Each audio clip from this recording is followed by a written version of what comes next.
aquella época fui a ver un festival que se celebra en Barcelona hace unos años, que se llama Art Futura, y vi el anuncio del máster de videojuegos de la UPC y dije, yo quiero hacer esto y quiero que mis dibujos salgan en los videojuegos, y bueno, tuve una especie de flechazo y una meta en mi vida, y bueno, gracias a la formación en la UPC pues conseguí mi meta profesional, que es hacer videojuegos. Bueno, actualmente trabajo en King Barcelona, que es muy conocida ahora por Candy Crush, ha sido un boom. Y bueno, en Barcelona desarrollamos Papapear, lo empezamos desde cero, y mi trabajo en este equipo es como senior artist, hacer de puente entre el artista y el programador.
Empezamos poquito a poquito con un equipo muy pequeño, de 5 personas, luego fuimos 15, cuando ya éramos 15 realmente pudimos hacer el juego que nos gustaba, que era un juego de estrategia, y fue el primer juego RTS de Facebook, tuvo una gran aceptación también.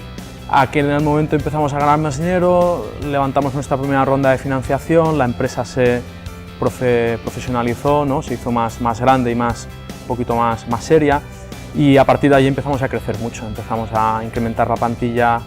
De un año a otro pasamos de 20 personas a 80 y hasta el día de hoy que somos 180, ¿no? Entonces, cuando ya hemos empezado a ser un equipo mucho más numeroso, hemos podido hacer juegos más sofisticados, de más calidad, para un público más grande. También empezamos con poquitos usuarios, ya tenemos más de 50 millones de usuarios jugando cada mes. Requerimos un amplio abanico de perfiles. Buscamos tanto, como es obvio, desarrolladores de cliente de diferentes tecnologías nativas para dispositivos móviles para hacer nuestros juegos, pero hay mucho más detrás de eso. También necesitamos desarrolladores de la parte de servidor, de backend en este caso. Necesitamos data analysts, que son los encargados de traquear todo lo que pasa en los juegos y sacar estas analíticas.